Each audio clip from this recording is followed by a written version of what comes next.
My name is Philip F. Tourney, author of Erasing the Liberty and What I Saw That Day.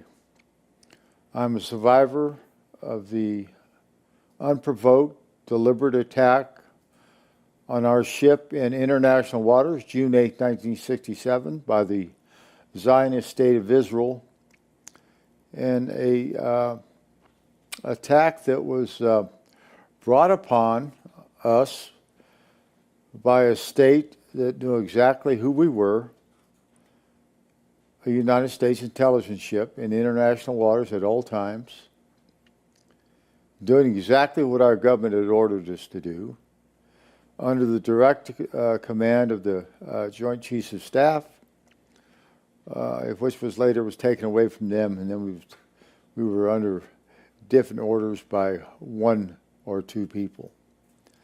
Presumably LBJ and McNamara, which I think that is about as close as you're going to get. So we were steaming at about 4 or 5 knots as usual, 12 and a half miles off the coast of the Sinai, when Israeli aircraft reconned our ship with the Star of David on them. They would come so low, the pilots would wave at us, we'd wave at them. Everybody knew who it was. They were Jewish. We were happy to see them, very happy to see them, because we figured if anything ever happened, you know, our Jewish buddies would be there to help us in a heartbeat. So this went on for, like I say, approximately 8, 10, 12 hours. But they positively identified our ship, and this was confirmed at their headquarters in Haifa, I believe. And it was looked up in James Fighting's book. And they confirmed the USS Liberty, and there it was, opened up. So they admittedly said, yeah, we know exactly what the ship is and what it does. We were the most sophisticated spy ship in the world. Listening platform. We could bounce signals off the moon back to the United States of America within seconds. But suddenly, around 2 o'clock in the afternoon, all hell broke loose. Our ship was being attacked by unmarked jet aircraft from all sides, from bow to stern, from port to starboard. We didn't know who was attacking us. As I said, unmarked jet aircraft.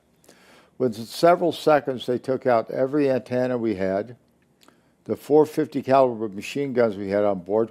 Basically, what the machine guns were for is repel boarders. That would be if anybody tried to board our ship, like in port or whatever, you would at least have some type of protection to keep them off your ship.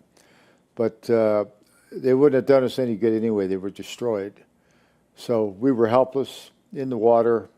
And fortunately, there was a sailor, Terry Haldebardier, that got a signal off 15 minutes into the attack. He jerry-rigged a antenna that was offline, and we got information to the 6th Fleet, namely the USS Saratoga and USS Little Rock, USS America, and every ship in the area.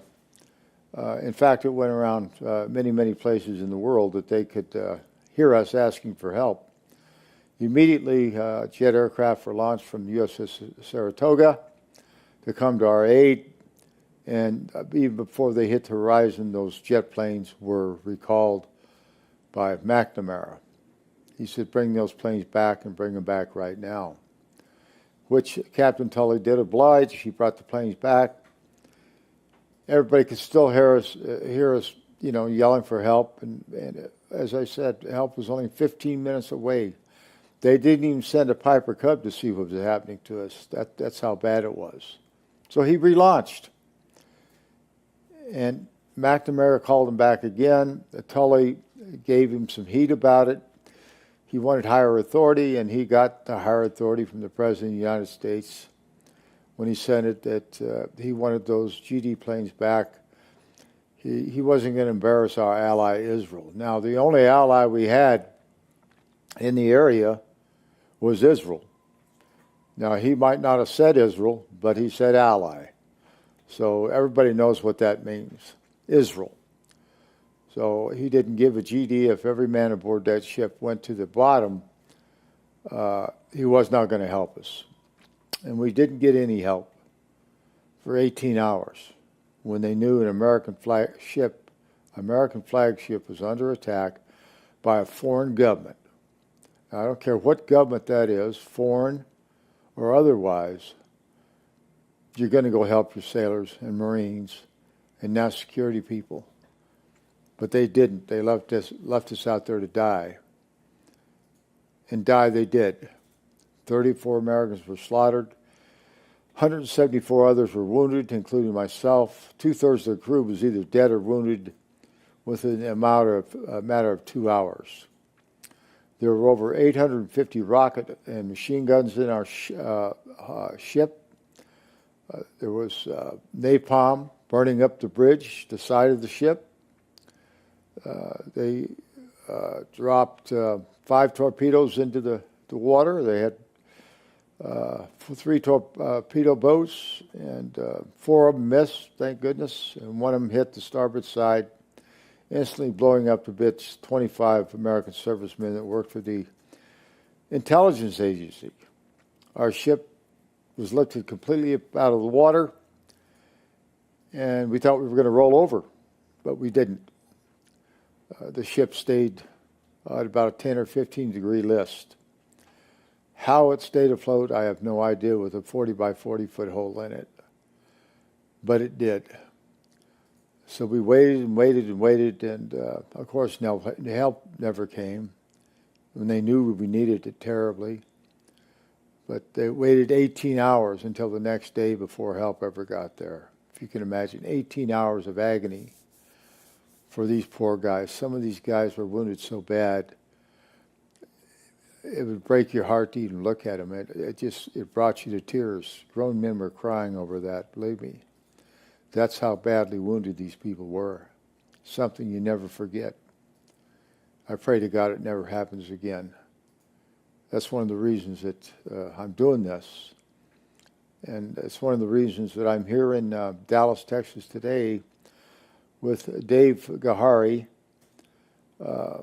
my partner in crime, I guess you'd go to say, that wrote a new book called Erasing the Liberty. And I wanted to change the book from the original book, so we just stayed away from what I saw that day and started all over again. And I asked Dave, I said, Dave, I want to get as many survivors into this book as I can. So we talked about it, and he says, finally, okay, let's do it. And we decided to do it, and I got as many survivors as I could. And Dave would interview them, and he would get their testimony and put it down in writing, and we got it in the book. And it's all in there. Plus many, many, many more things that you've never even heard about is in this book. In fact, it's probably one of the most factual books out there, if not the most factual books that has ever been printed. So to look at Erasing the Liberty and to read it will give you more insight than anything in the world. Go to usslibertymovie.com, and take a look at the trailer. Now, along this trail with Dave and I, we decided that there must be a movie made. There's been several, maybe 5 or 6, maybe more documentaries, but they go nowhere. I'm not talking about a documentary. I'm talking about a feature film. But we need your help to do it. We can't do it alone. That's why we're out here on the road. We're at the Military Order of Purple Heart Convention in Dallas, Texas, right downtown. And we told our story today to the brave men that have been wounded for our country. Several hundred brave souls, men that lost limbs, broken hearts, broken minds, broken spirits. But they listened to us. And they understood the gravity of what I was talking about. And they were in my shoes as I was in their shoes. So it was one of the most gratifying things I've ever done in my life. And it's a first for the USS Liberty to get the word out like this, especially with a national organization like the Military Order of the Purple Heart. It's the only national organization recognized by Congress as the Military Order of Purple Heart. And here we were invited to their convention, not only speak to the men, but the ladies' auxiliary. That's how proud we are of the book and the film. And that's why we're here. So go to usslibertymovie.com, usslibertymovie.com. Look at the trailer.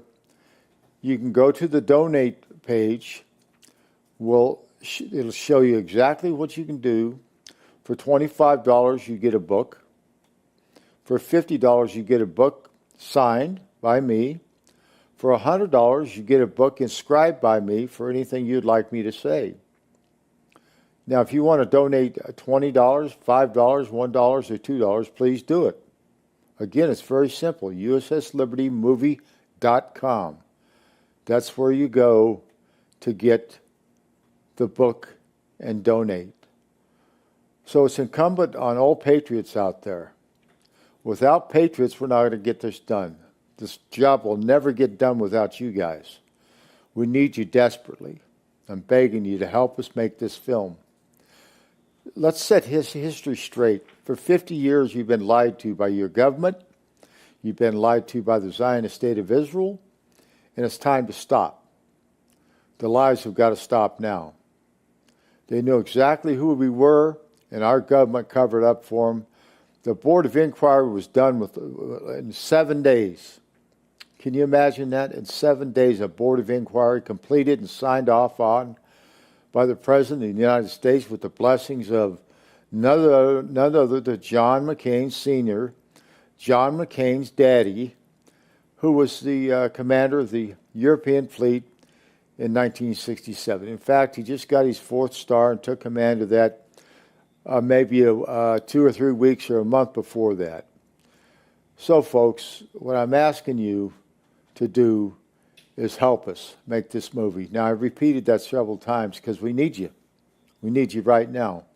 I want to show you something that we got from the Military Order of the Purple Heart that is probably one of the most gratifying awards that ever could be awarded, not just to me, but the crew of the USS Liberty. And this wasn't done by just me. It was also done by the crew for their wonderful testimony and for opening up their hearts and their minds to what we were doing. And I thank my friend, Mr. Dave Gahary. They put his name on this plaque. He owns it as well as I do. Rightfully so. Without Dave, this book wouldn't be done. Without Dave, we wouldn't be doing a movie. I owe David a great deal of gratitude, which I can never repay, and I will never, ever, ever forget. So I'm going to show you here what this looks like. Presented to Phil Tourney and Dave Gahary, USS Liberty. In appreciation of your commitment and continuous support of veterans. Means a lot to all of us. Dave's a United States Naval veteran, as I am. He's, by the way, he's disabled, and unfortunately, he wasn't able to stay in the Navy, so they cut him loose. But let me finish this. 85th Military Order of the Purple Heart, 84th Ladies Auxiliary, National Convention, Dallas, Texas, August 2017. Folks, now, if that doesn't say it all, right there, if that doesn't open up your heart, nothing will. All these patriots, all these men that gave up their blood and their lives and their limbs are asking you for your help. Thank you so much for watching this video. It means the world to us. And it means the world to the men and women that gave us this plaque. They gave it out of their hearts and their patriotism. So patriots out there, open up your hearts, open up your wallets. God bless you. God bless your family, and God bless America. Thank you.